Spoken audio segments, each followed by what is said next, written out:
story worth hearing. Everyone has something that makes them them. Tune in and learn the rich history of the everyday person around you. Only on People We Know and Stories We Don't. Exclusively on KDNRadio every Tuesday at 7:30 p.m. People We Know and Stories We Don't is lovingly dedicated by the network in memory of Sarah Chana Bas Mendel Kolber. May her soul have an elevation in heaven.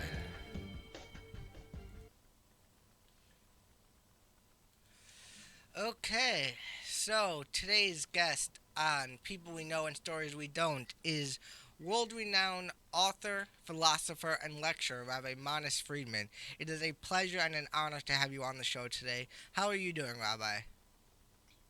I'm Baruch Hashem, obeying all the rules of quarantine. Excellent. So, to begin, tell us your background. Where do you come from?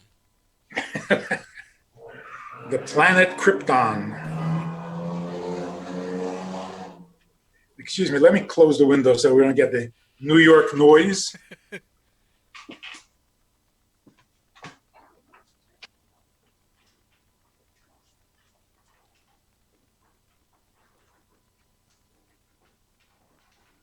There we go.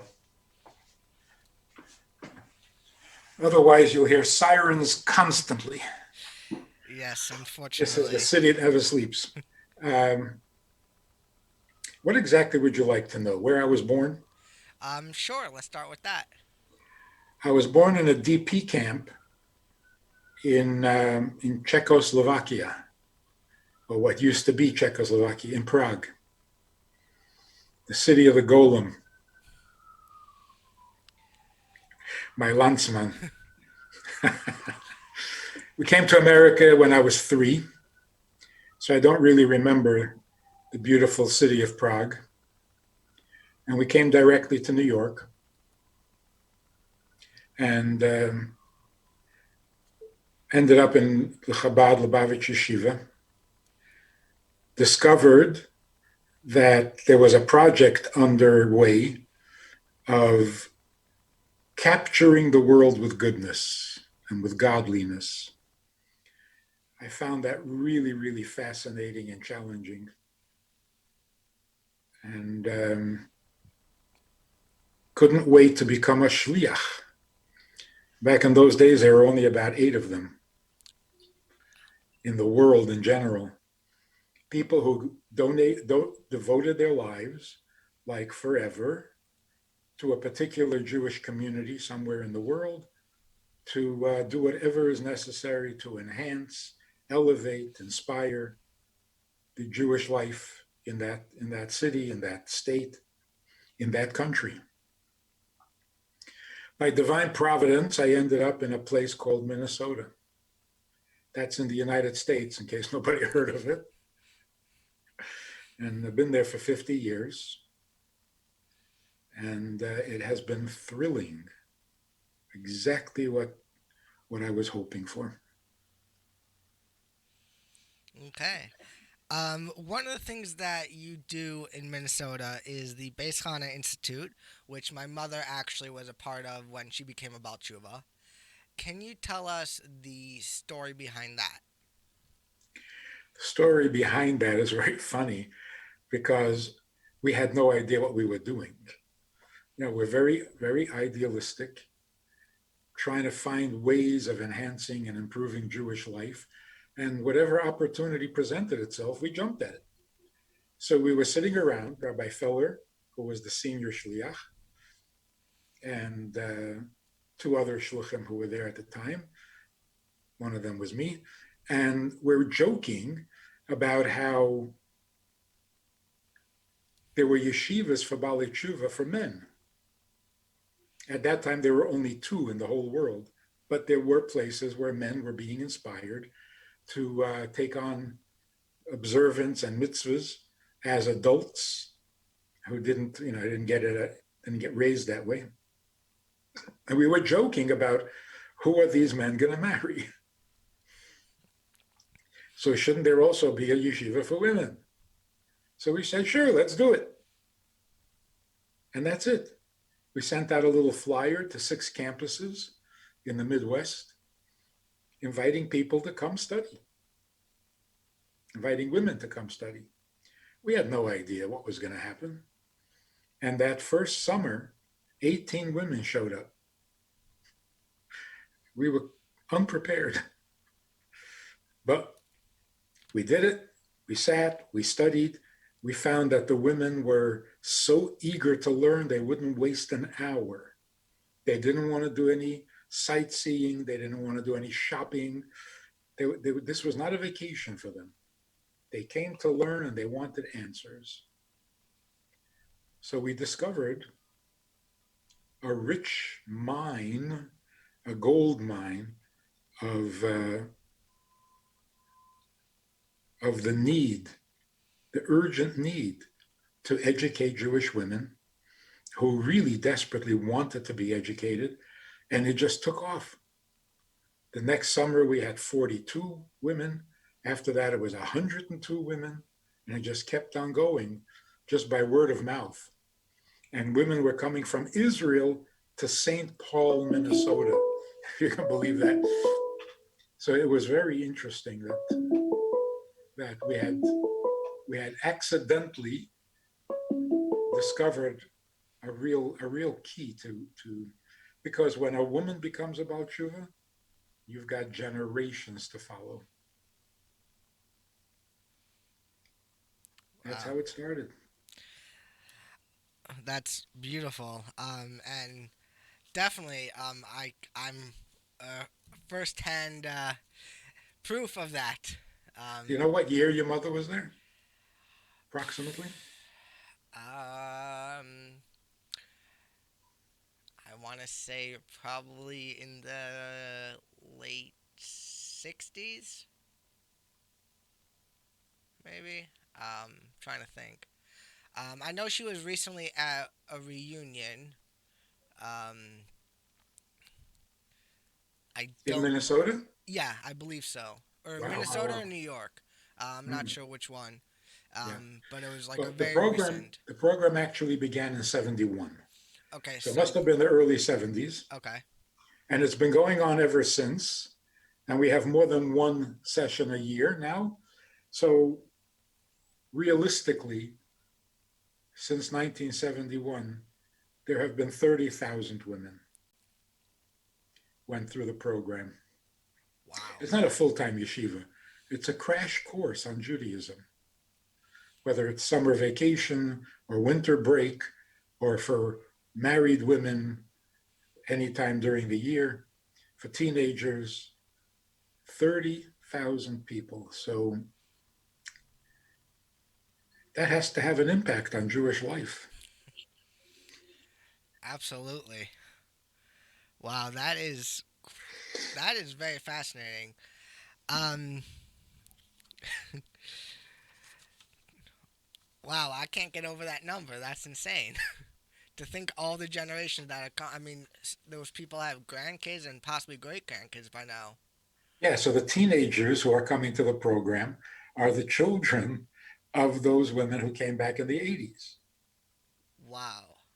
Yeah, so it's beautiful to see that happen. Um.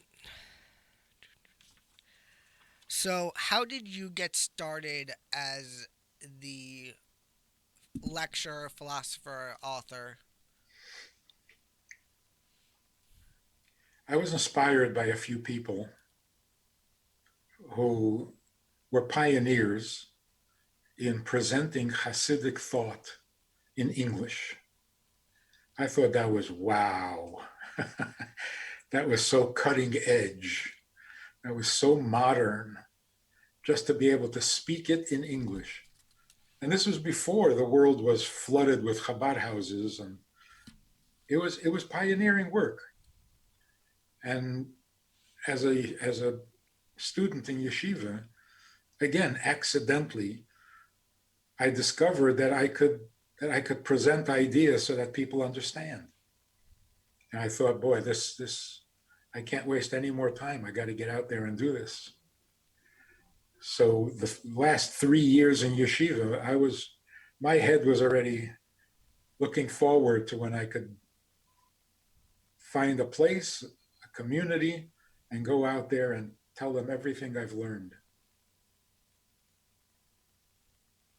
So, um, one of the things that one of the things you're famous for is the Tanya shir that you have, which we actually play every morning as part of our morning Torah time. What was it like undertaking that project? Yeah, it was pioneering stuff. This was made originally for a phone in. There was a phone number you could call and hear the daily Tanya. And this was initiated by Sichas in English, by Rabbi Yena Aftzon. Brilliant idea, and again, it was cutting edge at that time. To have hundreds of people calling in a number, that was pretty innovative. So it was a long time ago, and the challenge of daily preparation and have the daily Tanya presented, it forced me to really study the Tanya and to understand it in a way that it's like it's been processed already so you can understand without too many difficulties, which is really what communication or teaching is really all about. You have to really internalize the topic, the subject, the ideas, work them through so that there are no gaps and there are no kinks, and it's all ready to be digested. And then people can really get it without having to sit there and ponder and study. It's digestible. So the success of that moved us on to the next step. Every time we discover that people really benefit from learning Chassidus, it just whetted the appetite to teach more, make more available, reach a greater audience. It just took on a life of its own. And the amazing thing that Tanya was written 250 years ago, approximately. And the fact that it was so relevant, people found it so useful in their lives, not just fascinating. 200 years ago, and it's relevant today. This is divine stuff. This is timeless. So the Tanya proved to be the key. It was the first work on Chabad Hasidus, and it's fundamental to Jewish life, and it's fundamental to life itself. That's what we learned in Beis Chana. Women who had never opened a Jewish book could not read Hebrew. We went straight to the Tanya, and it was fantastically successful.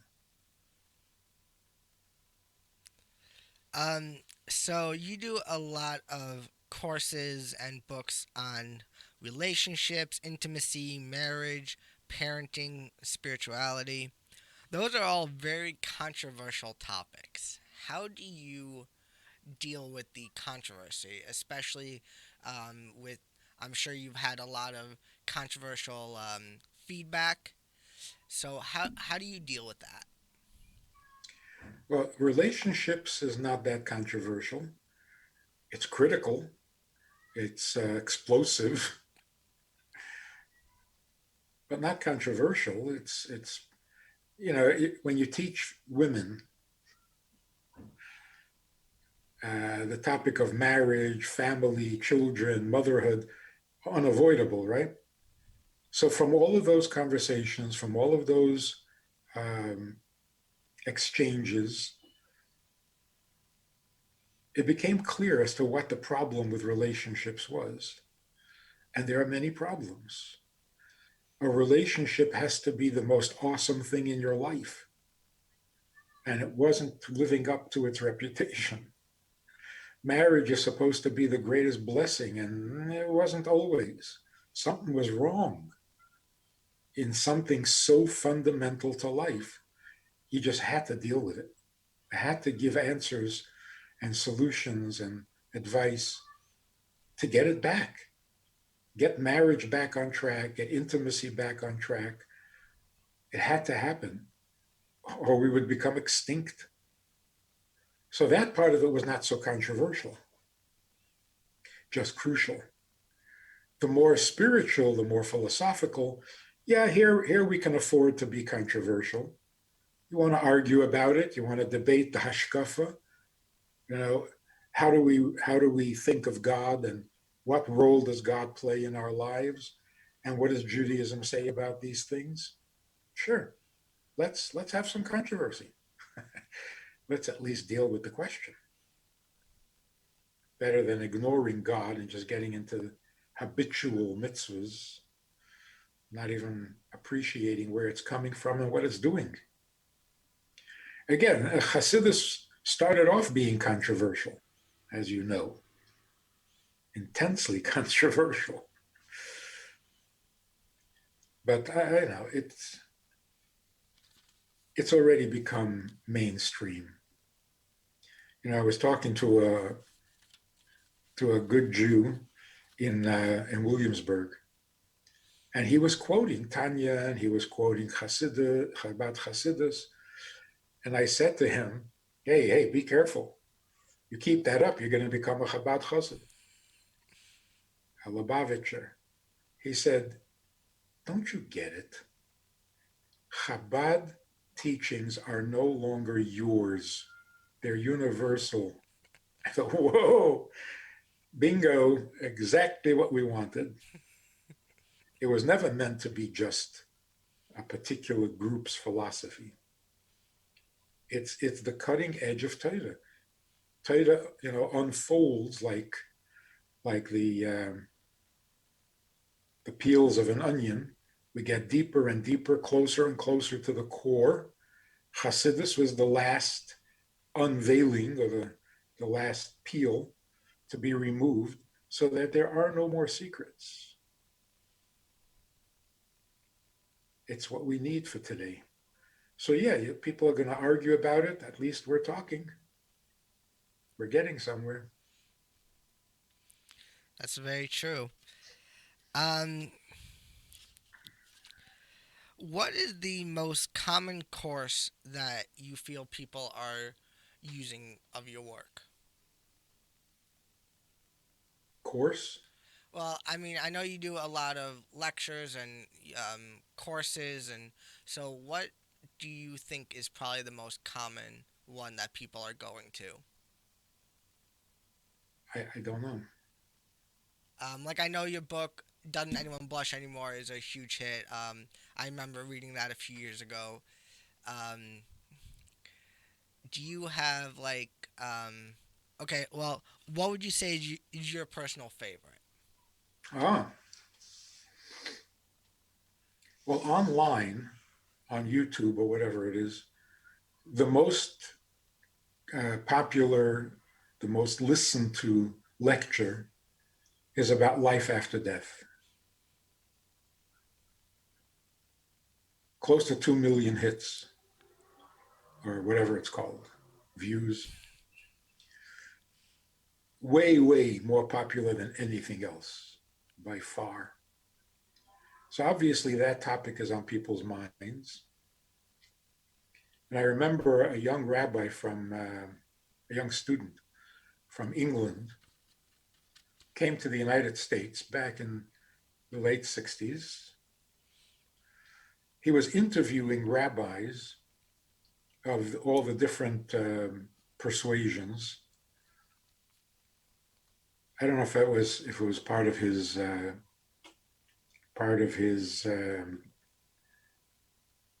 PhD studies, or I'm not sure. I don't remember why he was doing it.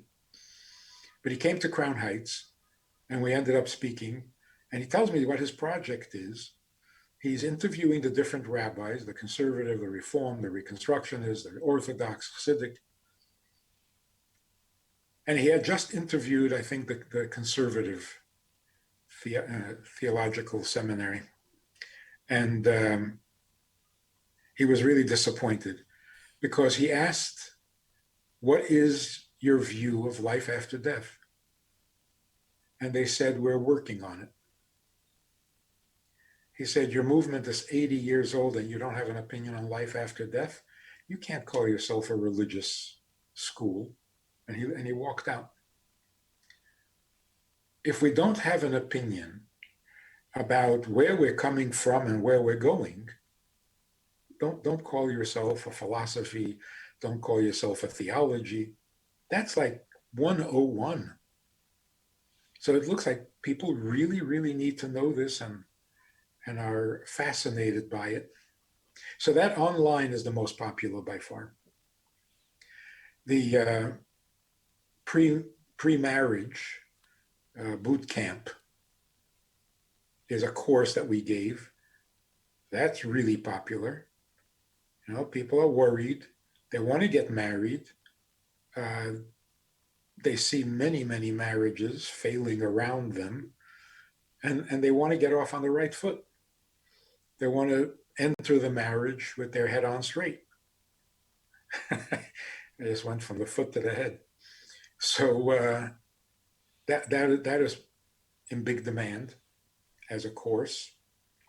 And then the most controversial subject, which is my favorite, is how invested is God himself in his creation, with his people, and with the mitzvahs that he gave us. Big, big controversy, because the traditional thinking has always been that God is infinite, all-knowing, all-powerful, invulnerable, and cannot need anything. So whatever he asks for, he doesn't need it. So the prevailing philosophy in Judaism is God gave us the Torah and gave us the mitzvahs, and that whole drama is because it's good for us. It serves us to do the mitzvahs. So God is basically giving us really good advice on how to get the most out of our own lives, how to be the best we can be. So he's doing it out of kindness, out of love for us, but he doesn't need it.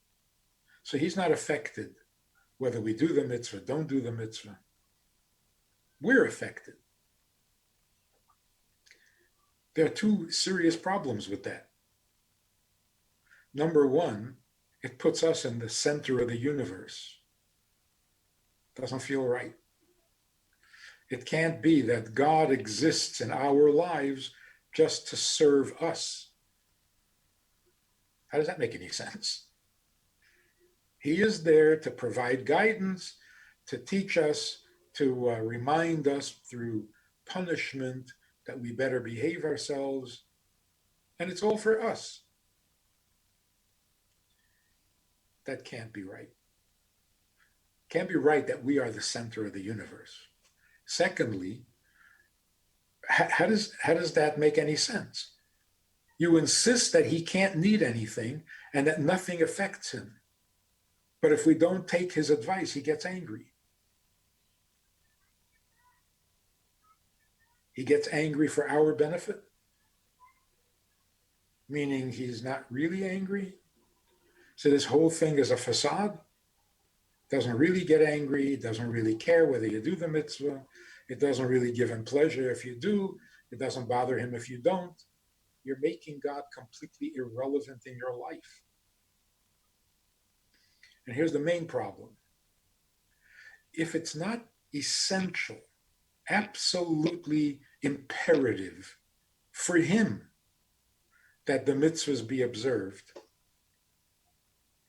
because he is unaffected, he is invulnerable, you can't touch him, you can't reach him, you can't move him. How does it make sense to have a mitzvah to love him? Big mitzvah, right? Love him with all your heart, with all your soul, with all your might.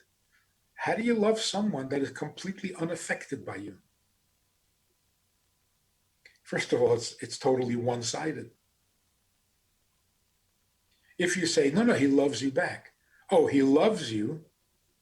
What happened to being invulnerable and unreachable and unshakable? And so this whole thing is just a mess. To put it in controversial terms, people who are frum, but are convinced that God doesn't need your mitzvah, this is religiosity without a God. I'm keeping mitzvahs because it's good for me. So what role does God play in this? Well, he gave us the Torah. Yeah, that was 3,000 years ago. Thank you very much. And now we don't need him anymore. We got it.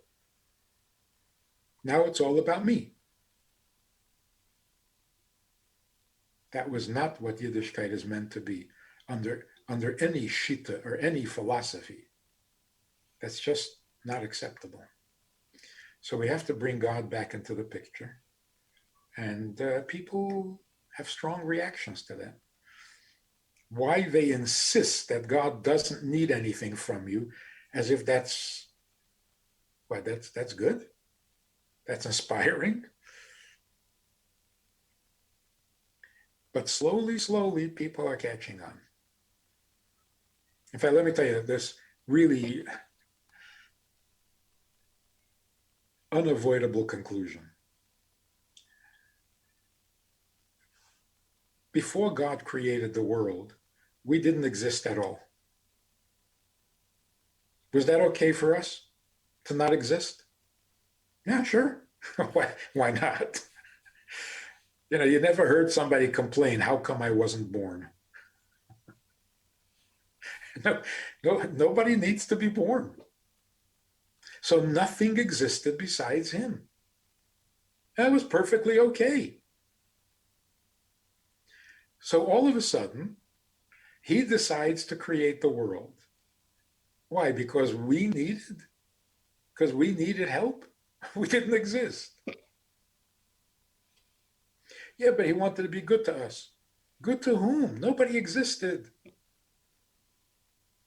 So it must be that deep inside of God himself, when there was nothing else and no one else, for reasons that are completely his own, he decided to create the world. Doesn't that mean that it's important to him? To him? Here's the controversy. Doesn't that mean that he's the one who is needy?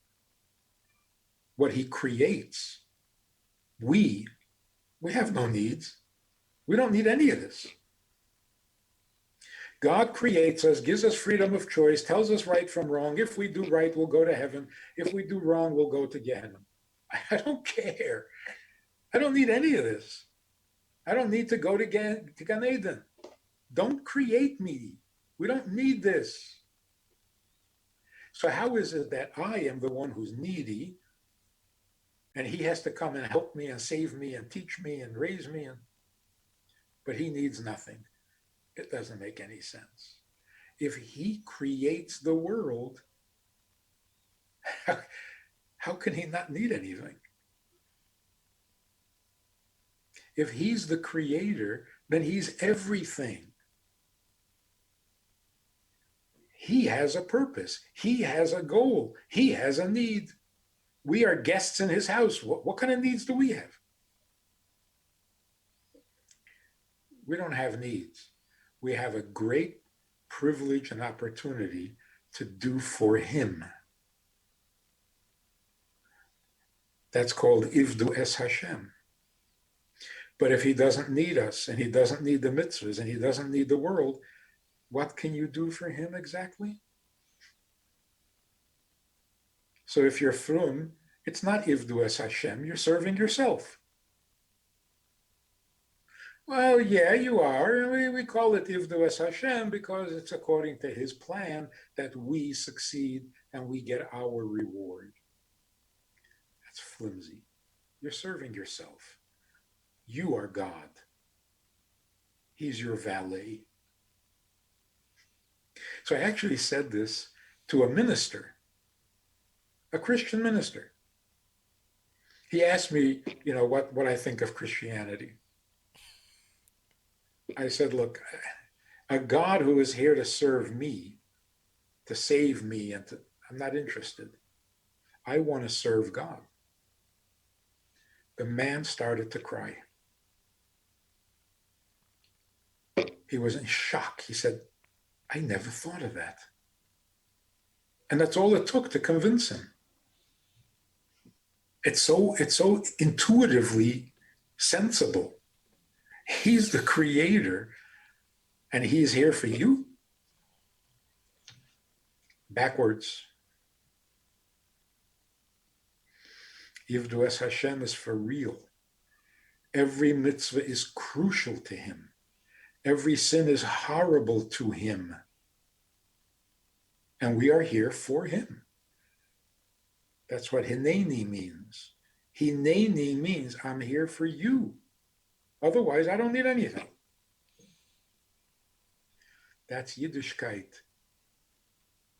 The core, the heart, and the essence of Yiddishkeit. Hey, that was a long answer. Sorry about that.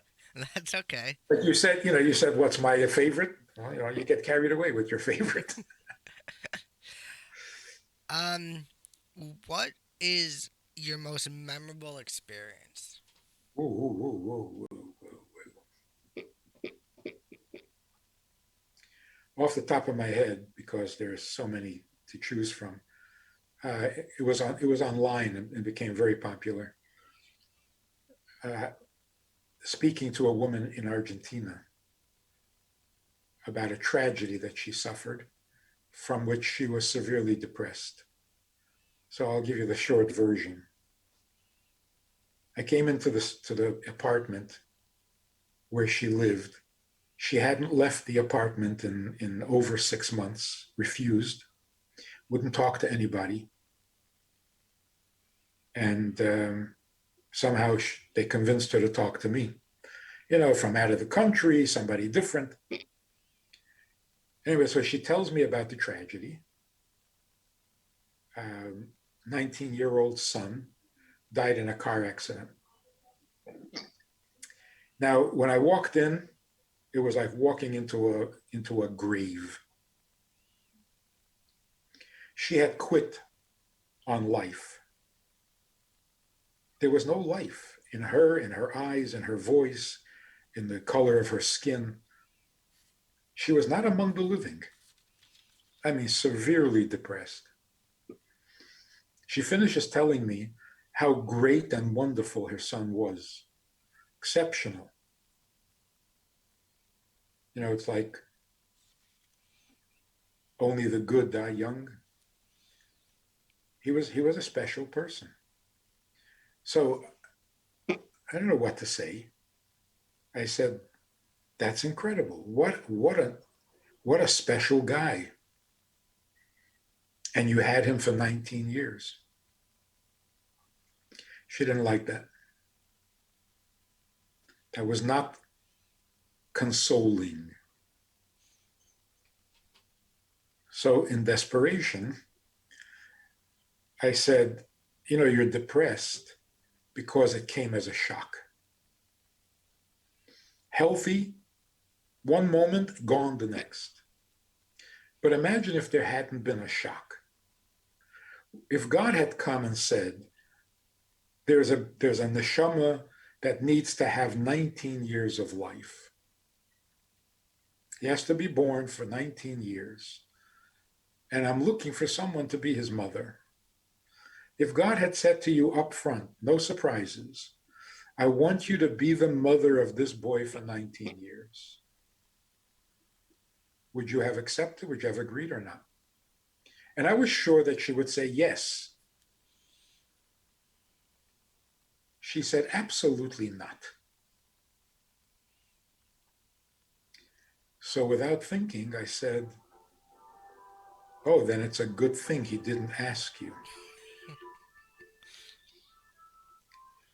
The flood of tears that opened up, the sobbing, the pain that came out. In 20 minutes, she came back to life. I saw it happening in front of my eyes. She came back to life in 20 minutes. That's got to rank big of all the conversations, of all the exchanges with people. 30,000 women in Beis Chana. This got to be really up there in the power and the beauty and the awesomeness of that whole.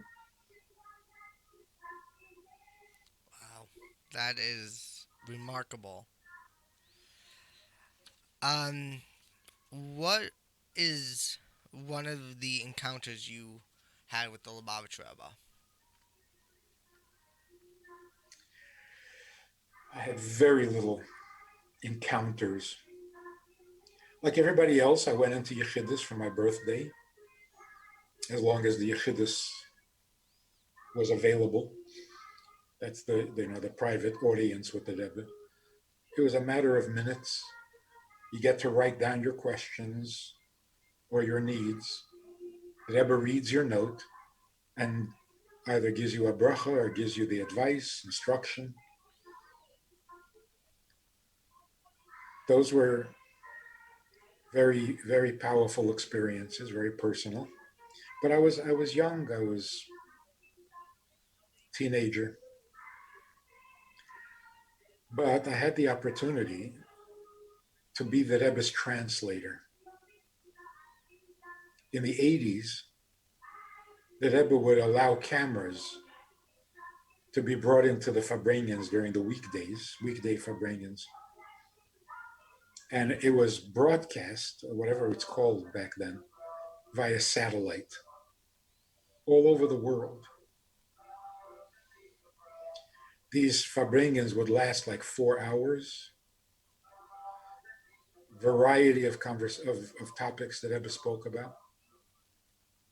And somebody needed to translate it into English for the people who were picking up the signals on their satellites, from the satellites. So somehow I ended up doing the translation for, I think it was 9 years. That was not an encounter with the Rebbe, but it was such a personal, I don't know what to call it, to be the Rebbe's voice. Now I look back at it, I can't believe I did that. Like, what kind of chutzpah you have to think that you can do this job properly. But it seemed that the Rebbe accepted it and the Rebbe was okay with it. So it went on 9 years. I think it was 6 times a year on all the Hasidic festivals. So every Farbrengen that was during the week, except for Purim, the Rebbe didn't want Purim broadcast. He wanted to be able to speak freely and frankly. So that was really a very soulful experience. Wow. Um, what would you say is the most common question that people ask you?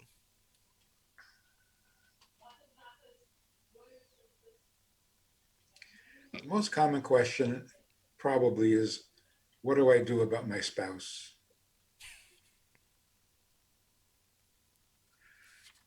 What do I do about him? And what do I do about her? It's not surprising. You can't you can't get away from it. You got to make it work. I think people who ask that question deserve credit. They're willing to do what it takes. Well, eventually they're willing to do what it takes. Um, One of the things that a lot of people may not always connect is your very blood relation to Alvin Fried and Benny Friedman and the Marcus brothers, especially with Alvin Fried not going by the name Friedman. Um, what are your thoughts about their work? I taught them everything they know.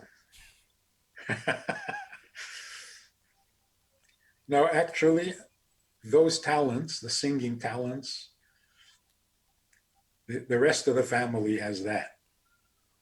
I don't. Uh, Avram Fried is my brother, the youngest in the family, a family of 8. Um, the guy is unbelievable. He's just head and shoulders, not only in his voice and singing and talent, but in his personality. There's no there's nobody in the singing, performing Jewish, who doesn't love him. He doesn't threaten anybody. He's not competing with anybody. There's no bad blood with anybody. It's amazing. And people tell me this, other singers, other performers. So he's really a role model for a chassid who's got his head on straight. Benny is my son, and his talent, his voice, it's a gift. You got to be born that way. And the same thing with Benny. There's no animosity with anybody. He wishes everyone success. Truly, he loves the other singers. He thinks they're great. Never a negative word. It's just beautiful. It's really beautiful. So the combination of a great talent with a great attitude, like a real chassid, beyond the letter of the law. That's a winning combination. The Marcus brothers, they're beyond brilliant. All the Marcuses, actually. They write their own music. They play their own music. They write their own lyrics, and they sing beautifully. They've got it all, which is really amazing. And they're pioneering a whole new sound, original, completely original. And if you listen to their words, it may sound a little um, a little light-hearted, but if you listen, the messages are really deep. They're saying a lot in their songs. So that's my sales pitch for my family. Um, who would you say is one of your heroes and why? One of my heroes. It's hard. It's hard to pick. I'm so blessed being surrounded by people of such amazing caliber, amazing brilliance, amazing goodness. Hard to pick one over the other. So let's not go there. I'll tell you a list of people. The Rosh Hashiva I had in Montreal, my brother-in-law, Oliver Shalom, who basically introduced me to what Chabad was all about when I was a young boy, before he was my brother-in-law. Some of the friends I had growing up, from whom I learned what it's like to be a Hasidic boy, a Hasidic child, um, the Hasidus teachers that we had. who really opened up our minds and our hearts. The A-team, I think. I was privileged to get to know an A-team. And it would be a real shame to have all that precious treasure stuff and not put it to good use and not share it with everybody else. That would be a crime against humanity. What are some of your current works? Current. I know you recently published a new book called The Joy of Intimacy. Um, is there anything else that you're working on, and what can you tell us about that experience? Working on a book about God. If we get our minds clear about intimacy between man and man, the next step is, what do we do about our relationship between man and God? So that's the next book. There's also a book on a collection of subjects from over the years, various topics, all in one collection. And eventually I want to write a book about the life of a chassid, the life of a shliach, what it's been like. The ecstasy and the agony.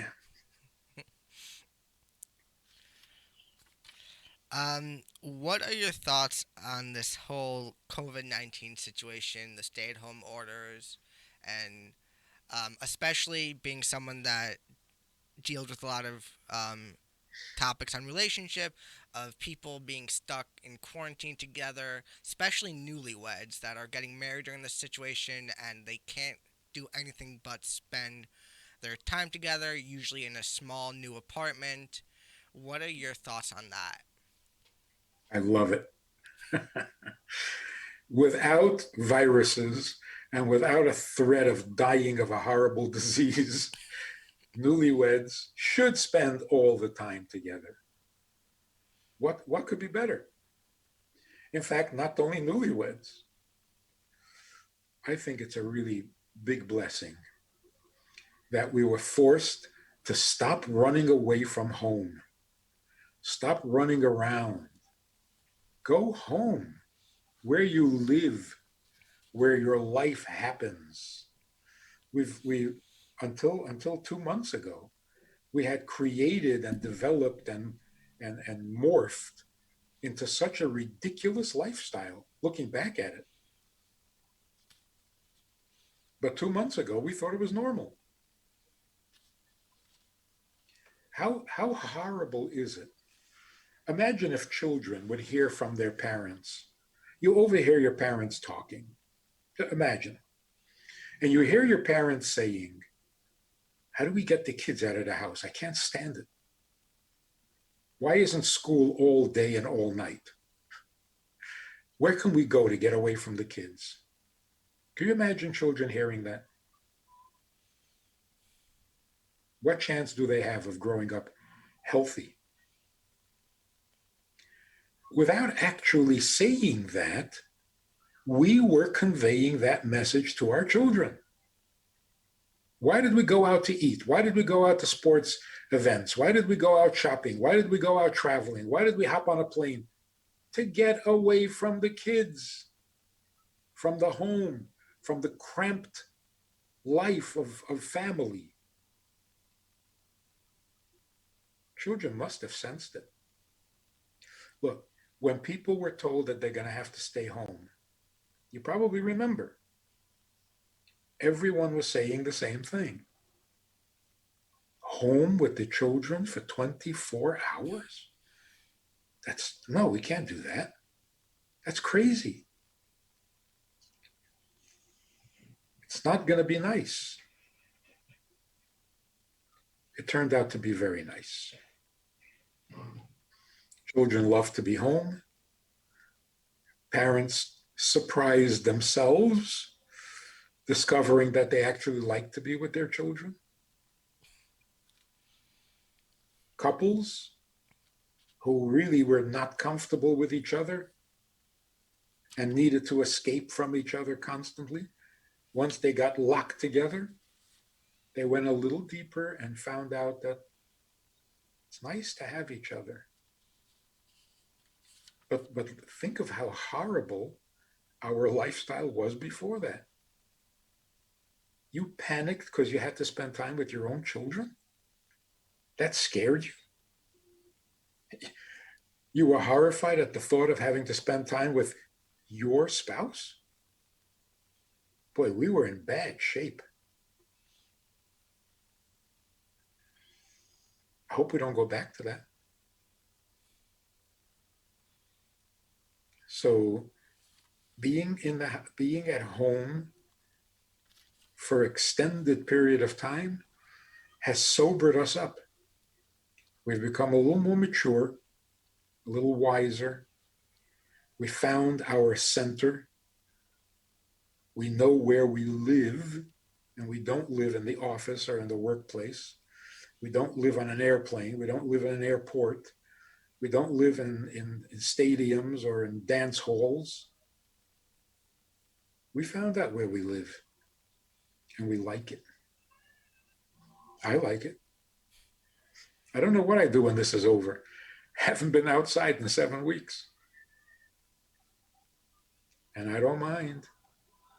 And thank God the internet. That's another amazing thing. Do you remember the internet was considered the biggest evil in the world? Remember the big convention? What are we going to do with this internet? It's going to kill us. It's going to destroy us. It is the biggest blessing. What would we do without it? Every rabbi, everyone who has anything good to say is now online. I mean, this conversation we're having now. The internet is the blessing that is no longer disguised. It's no longer hidden. It's exactly what we need under the circumstances. And once we see how good it can be, it'll continue to get better. It'll become the ultimate tool for teaching Torah and godliness and goodness. The junk is junk. Who cares?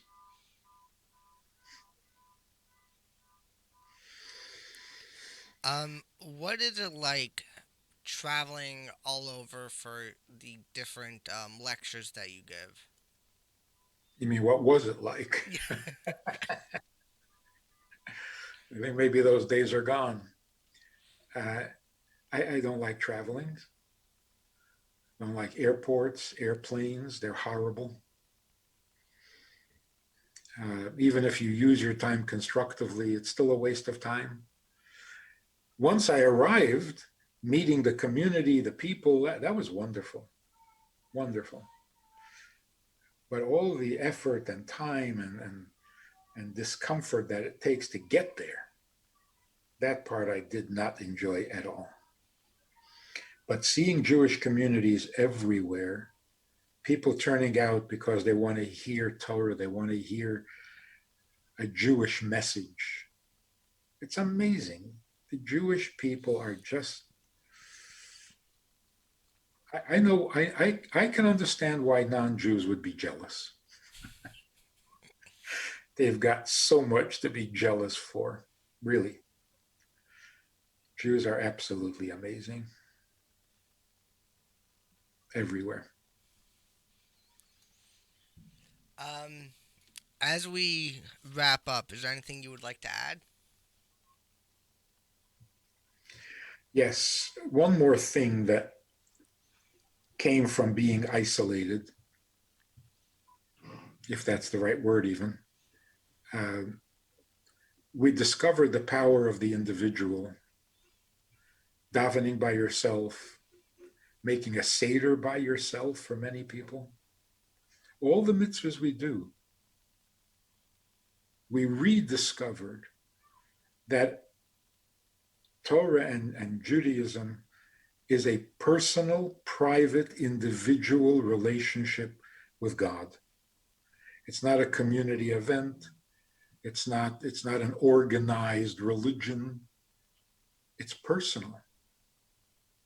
We needed that reminder because we were becoming too professional, too congregational. Less than 10 people counts for nothing.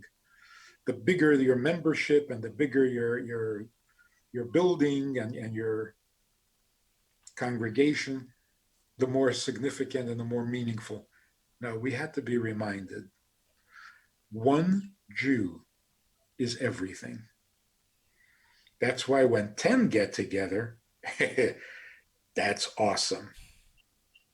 But if one Jew wasn't absolutely significant, then why would 10 be any better? That's one message. And the other,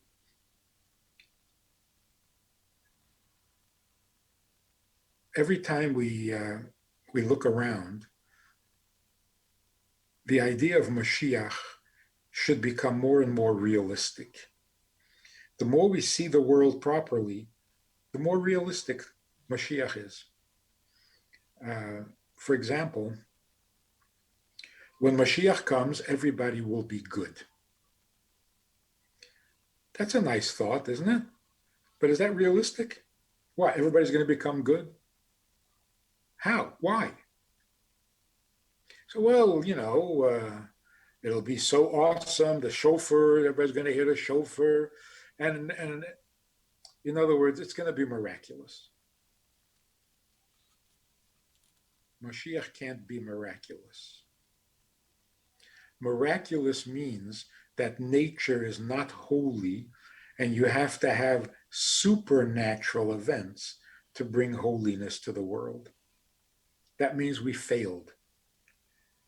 That means we have not made this world into a dwelling place for God. We still need influence from outside the world to make things good. And that can't be. Mashiach is not a miracle.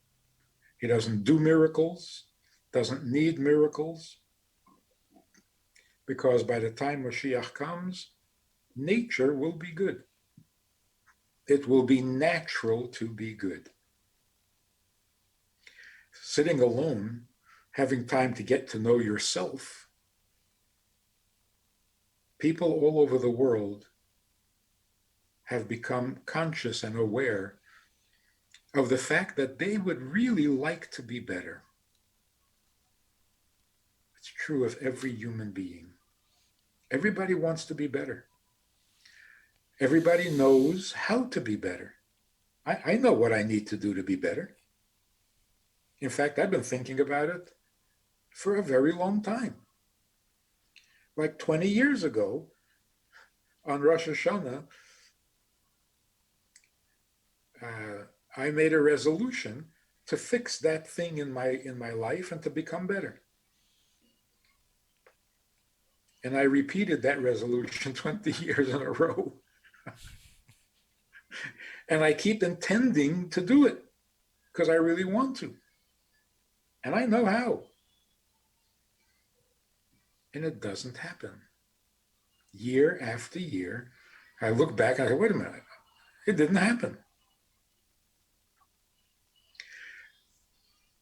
The potential we have is so much better than the reality we have. Why is that? And don't blame me. Don't blame the victim. Well, if you really wanted to, you would. No. There is something in the nature of the world that creates this big gap between what could be and what is, what should be and what is. They're universes apart.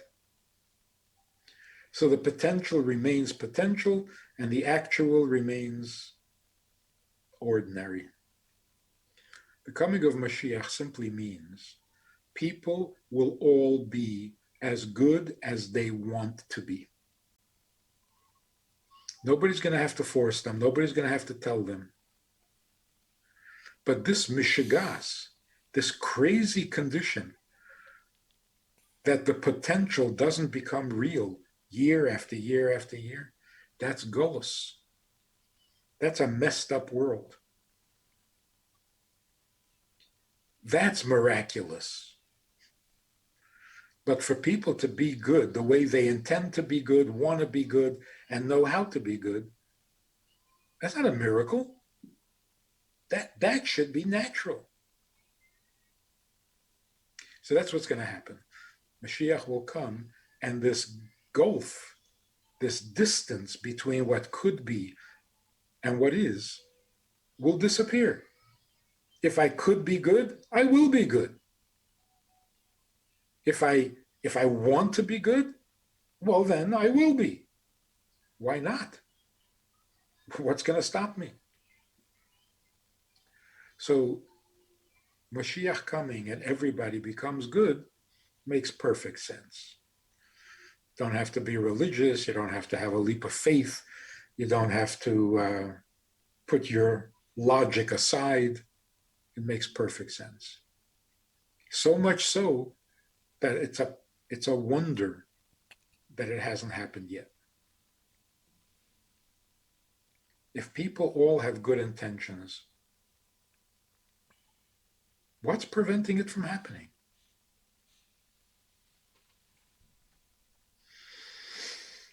So yeah, we have become much wiser, much more mature, much more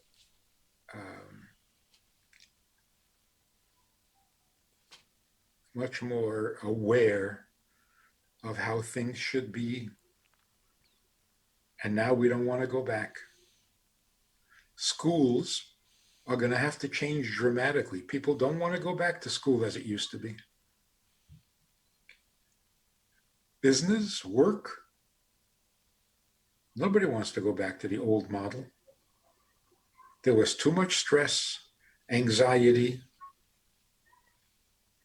too much abuse, too much greed, too much competition. It was making people sick. It was making people sick. And nobody even noticed. The billions of dollars spent on antidepressants and anti-anxiety pills and uppers, and why do we need all that? Because we're living a life that is just plain wrong. So it creates stress. We don't want to go back to that. God forbid. It's actually scary to think that we once accepted that as normal. We were willing to live like that? Like since the 40s? What is wrong with us? Don't want to go back to that. Now that we've seen how ugly that is, we don't want to go back. So we're going to have much better schools. We're going to have a whole new way of making a living where people help each other instead of compete, where you go to work thinking, I'm going to do someone a favor, I'm going to help someone, I'm going to make someone's life better, not just rip them off for a couple of dollars. The world is going to be a nicer world, without a question. It's just that everybody should think, what can I do to make the world a better place? Does that sound a little Mashiach-dik? Yeah. Mashiach is not a strange mystical thought. It's what we need out of life, what we can make out of life. So that's the inspiration we can get from this whole experience. Sitting home, you can do amazingly powerful mitzvahs and change the world by yourself without traveling anywhere. A tiny mitzvah is a powerful mitzvah, just like a tiny virus is a powerful negative. A tiny mitzvah is a powerful positive. And from personal experience, I'm talking to more people now than when I could get on a plane. and go to a community across the ocean. I'm busier now than I was when I could leave the house. And I think I'm seeing things more clearly. So it's not just a silver lining, it's pure gold. If you take advantage of this whole mess, it's gold. It's something so vital and so necessary and so right that it's how come it didn't happen sooner? What were we thinking? Better world. Expect it and participate. Be part of it. Make the world a little better without leaving your house.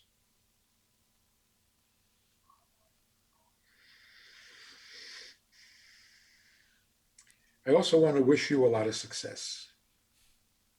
It's a good project, it's a good model. It should be successful. I don't see why it wouldn't be, but everything depends on muzzle, right? So you should have a lot of muzzle, and the program should be effective. It should be a huge contribution to the improvement of life, and that we should feel privileged and confident that we did something to bring Mashiach. We didn't just sit there and wait. So do your part and be matzliach. Everything you're planning should work out, even better than you think. And the Rebbe's vision of every Jew feeling like they did something to bring Mashiach and not be embarrassed when Mashiach comes because they didn't do anything. Help people get that feeling.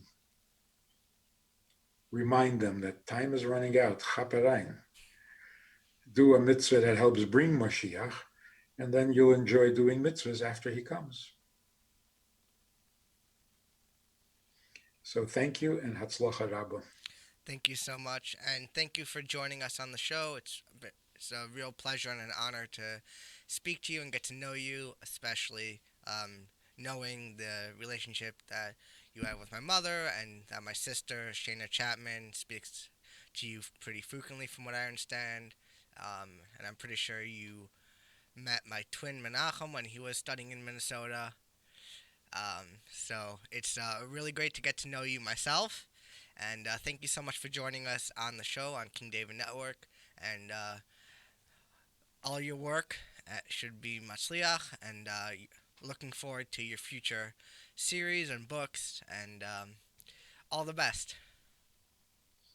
Thank you, Zeitgesund, and regards.